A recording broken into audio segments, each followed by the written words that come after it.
Salut les buddies. Une petite vidéo là pour vous résumer les dernières transfos qui ont été faites sur Gros Buddy. Donc on est à 15 jours du départ. Hein. Donc il était prévu de changer les amortisseurs avant. Donc on a mis des suspensions sport Scorpion 5 de chez Suspension Sport. Donc ça c'était facile, mais en discutant avec Fabrice de Suspension Sport, donc on a décidé d'adapter des amortisseurs à l'arrière. Donc on va y revenir. Donc ça c'était la grosse transfo. J'ai aussi installé des boudins gonflables entre cellules et châssis du camion. On va détailler aussi.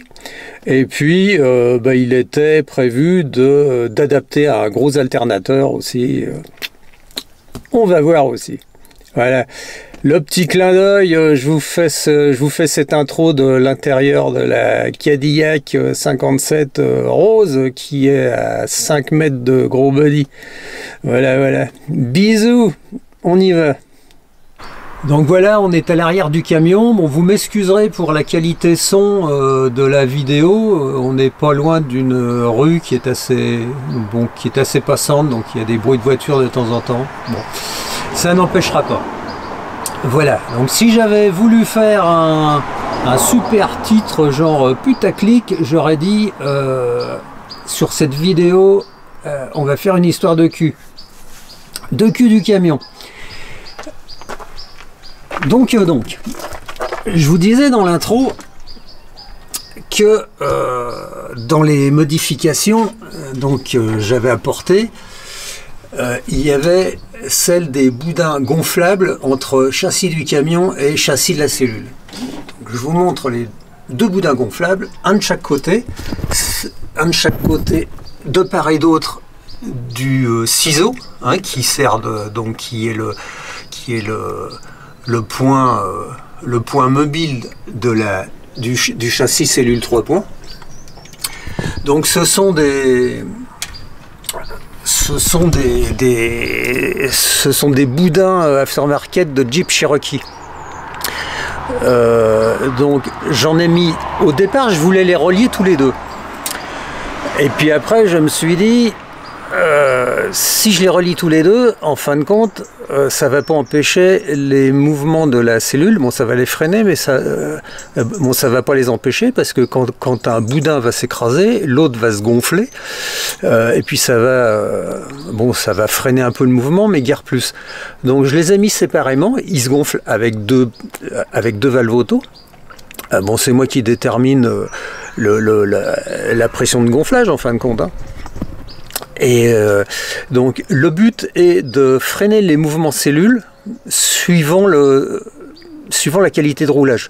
C'est-à-dire, quand on est sur la route, bon, à la limite la cellule peut être rigide, c'est pas trop grave. Quand on est sur une piste un peu défoncée, on peut lui redonner du débattement tranquille. Et puis par exemple, lorsqu'il y a un souci de dévers, je peux bloquer plus ou moins, je peux bloquer la tendance qu'aura la cellule à partir du côté aval, c'est-à-dire amplifier le phénomène de déplacement du centre de gravité vers le côté aval, en la rigidifiant en fin de compte. Et je pense que, bon, j'ai jamais essayé, hein, j'ai déjà eu un camion, mais qui était fait de manière très très différente, puisqu'il était en châssis rigide et montage rigide. C'est quelque chose qui va être testé là bientôt, hein. On part dans 15 jours, on commence par le Maroc bien sûr, au hasard, et bon, c'est pour un tour d'Afrique, hein, donc on va voir. Donc ces deux petits boudins là de chaque côté à suivre. Ensuite, bon, en aparté, je monte une pompe à eau, donc pour aller pomper dans les puits, les rivières, etc. Bon, c'est un modèle un peu costaud, hein. Elle est montée juste à côté Elle est montée juste à côté du treuil. Donc en fin de compte, pourquoi? C'est pour aller piquer le 24 volts directement sur le treuil sans spécialement tirer une ligne. Bon, c'est pas trop grave, le treuil ne marchera jamais en même temps que la pompe et vice versa. De toute façon, bon, la pompe fait 300 watts, le treuil c'est un gouffre, donc c'est pas bien important. Voilà, ça c'est en aparté, bon c'est du facile, hein. Bon, je vous détaille pas, on pompe, on repasse par 2 filtres anti-sédiments, enfin basiques, pour aller cracher dans le réservoir d'eau. Bon, c'est vu et revu, on va pas, je n'ai rien inventé. Bon, par contre, au niveau des amortisseurs, bon, il faut savoir que Gros Buddy c'est un ancien camion de chantier. Donc, bon, c'est pas un 4x4 franchisseur. Donc, ancien camion de chantier, très généralement, ils sont montés avec des lames à l'arrière, ok, mais ils sont montés sans amortisseur. Bon, les lames peuvent être doublées de coussins pneumatiques, mais qui n'ont pas cette fonction d'amortisseur. Alors, le problème n'est pas d'amortir la compression, parce que ça, avec le paquet de lames qu'il y a, la compression est amortie, mais de freiner la détente. Parce que lorsque tout le paquet de lames sort détend, soit il y a 20 tonnes dans la benne et puis c'est pas un souci, soit la benne est à vide, et on peut comparer une benne vide au poids de la cellule, hein, ni plus ni moins, parce que ça pèse pas grand chose par rapport à ce genre de camion. Soit la benne est vide et il n'y a pas ce poids là pour freiner la détente.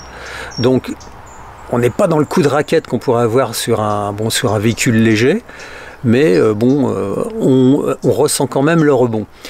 Donc avec Fabrice, donc de Suspension Sport, on a décidé donc d'installer le même type d'amortisseurs qui ont été montés à l'avant, de les monter à l'arrière. Donc les 4 amortisseurs sont identiques. L'installation est complètement différente, mais les 4 amortisseurs sont identiques. Je vous montre. Hop, je fais une petite plongée périscopique en dessous du camion. Et je vous montre ça. Voilà. Donc on est toujours sur les Scorpion 5 hein, de Suspension Sport. C'est une gamme, on va dire, c'est une entrée de gamme d'amortisseurs de compétition. Donc à l'origine, par rapport à l'avant par exemple, leur montage le plus logique est un montage vertical. Montage vertical, on est à presque 30 cm de débattement. Là, c'était carrément impossible. Bon, c'est pas du tout prévu pour. Je reviens sur le fait que ce camion n'a pas d'amortisseur d'origine. Donc, il a fallu bidouiller un peu. Donc, le bidouillage, en fin de compte, Suspension Sport m'a fabriqué donc des platines qui viennent se boulonner sur les ancrages des brides de fixation des lames. Ok. Et après, il a fallu trouver la position, je dirais pas idéale, parce que idéal ça aurait été vertical, la position possible pour les installer. Donc, je suis fixé sous les longerons. Là, j'ai fait ça avec, un petit peu avec les moyens du bord. Hein. J'espère que ça va tenir au maximum, autrement je referai faire les attaches en Afrique, il n'y a pas de souci. C'est une patte de ferraille de 10 mm hein, qui est vissée sur le longeron et soudée. Normalement ça ne devrait pas bouger. Bon, enfin, c'est vrai que les efforts sont assez balèzes quand même. Alors, excusez-moi, je me tourne. Hein. Sur le principe, en fin de compte, pour les monter, j'ai dû les monter sur un angle à peu près de 45 degrés. Ce qui fait que la course de l'amortisseur n'est plus du tout la même, puisqu'il y a un coefficient qui est lié au montage angulaire en fin de compte. Et je me retrouve avec à peu près une douzaine de centimètres en compression, mais on a vu que la compression, c'est pas embêtant, la compression, parce que la compression, c'est les lames qui s'en servent. Enfin, le problème, c'était plutôt la détente. Donc là, il me reste il me reste plus de 20 cm de course d'amortisseur pour la détente. Et c'est à tester, mais Dixit Suspension Sport, donc, qui est habitué à équiper des camions de rallye, notamment pour le Dakar, mais pas que, c'est quelque chose qui devrait modifier radicalement donc les qualités de suspension du camion. Bon, je veux bien le croire, parce qu'en partant de zéro et en mettant du matériel comme ça, il doit forcément se passer du bon. Voilà. Ouais, il y a une espèce de pie qui me fout le bazar. Une pie. Ça me rappelle un... Ça me rappelle un petit peu une pie. Hein, bon, c'est pas parce qu'on fait de la mécanique. Une pivelage près d'un hanneton passa. Mais la pie était sage, et elle ne lappa pas. Mon Dieu, quel bel appât que la pie n'a pas. Donc ça, c'était la minute gag. On va passer devant le camion.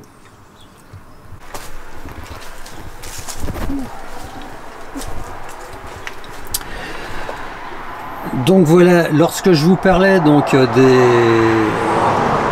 des amortisseurs et que je vous disais que les mêmes amortisseurs que ceux de l'avant étaient montés à l'arrière. Donc à l'arrière, vous avez vu que le montage est très incliné, à peu près à 45 degrés, donc on perd effectivement de la course, c'est sûr. À l'avant, donc il remplace exactement donc les amortisseurs d'origine. Hein. Bon, ça a été très simple.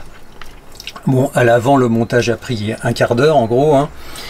Le plus gros du boulot était de dévisser les écrous, sachant que ils ont été faits sur la base des amortisseurs d'origine dont j'avais envoyé un exemplaire à Suspension Sport. Donc on voit la bonbonne additionnelle et tout, facile. Donc là, dernièrement, je vous avais dit que pour la prépa, on avait remplacé toutes les durites au maximum en silicone. C'est joli, c'est bleu, c'est fun. Tac. La dernière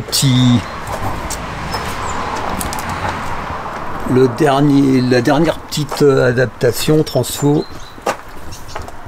Tiens, c'est dingue, on a un autre amortisseur de l'autre côté. Ça concernait donc... là, c'est un petit clin d'œil pour Nico. Turtle Trotter, on en a parlé, ça fait pas longtemps, parce qu'en fin de compte, sur les Mancat, ils ont aussi des tout petits alternateurs. Hein, j'avais un 35 ampères au début, et j'en voulais un plus gros pour diverses raisons. Donc là, j'ai trouvé aussi, toujours aftermarket, c'est de la compatibilité Mercedes, MAN. Il y a beaucoup de pièces compatibles Mercedes-MAN sur le Soraire, Iveco aussi, sachant que ce sont des marques qui ont fusionné au cours de leur vie. Donc cet alternateur, c'est un 120 ampères, on a repris les poulies, on a repris les poulies d'origine qu'on a adaptées dessus. Et puis, on l'a branché à la place. Bon, ça a été un petit peu MacGyver parce qu'il faut refaire des attaches et tout, mais c'est de la ferraille, c'est des boulons. C'est pas bien compliqué en soi. Et puis ça va permettre donc de recalibrer, de rechanger des informations concernant la gestion donc de la production d'hydrogène. Et le fait d'avoir plus d'ampérage de dispo, on va pas forcément les utiliser, mais ça va être sympa. Voilà, donc c'était pour vous résumer un petit peu les dernières modifs, hein, qui sont assez conséquentes au niveau mécanique. Hein. Bon, à l'intérieur, je vais pas vous détailler l'installation du GPS, les lignes électriques tirées, les machins, les bidules, le basique du basique dans la préparation d'un véhicule qui perd et qui part voyager. Ah, ça, on l'a vu et revu. Et c'est disponible sur moult vidéos ailleurs. Voilà, bon bah je vous remercie d'avoir suivi. Si vous avez besoin d'infos, vous pouvez poser les questions, il n'y a pas de souci. Bon, sachant qu'il y a, quelques voyageurs qui roulent aussi avec ce type de camions qui ne sont pas des franchisseurs purs 4x4, mais qui se rapprochent plus de gros pistards, quoi. De gros pistards. Si on fait l'analogie avec ces anciens camions de chantier, bon, on peut les définir comme ça, sachant que le Sorer, par exemple, il a déjà parcouru la moitié du monde sur piste, donc ça le fait. Ça le fait. Bien, merci d'avoir suivi cette petite vidéo, peut-être un peu longue pour certains. Je vous retrouve un petit peu plus tard. Là, on va se rapprocher tout doucement du départ. On communique avec les histoires de frontières, de police des frontières qui racontent des trucs, puis d'autres trucs, et puis qui reviennent, et puis qui sont pas d'accord entre eux, et puis c'est un petit peu le merdier. On fera un petit Insta exprès pour. A plus les bodys, merci beaucoup. Ciao.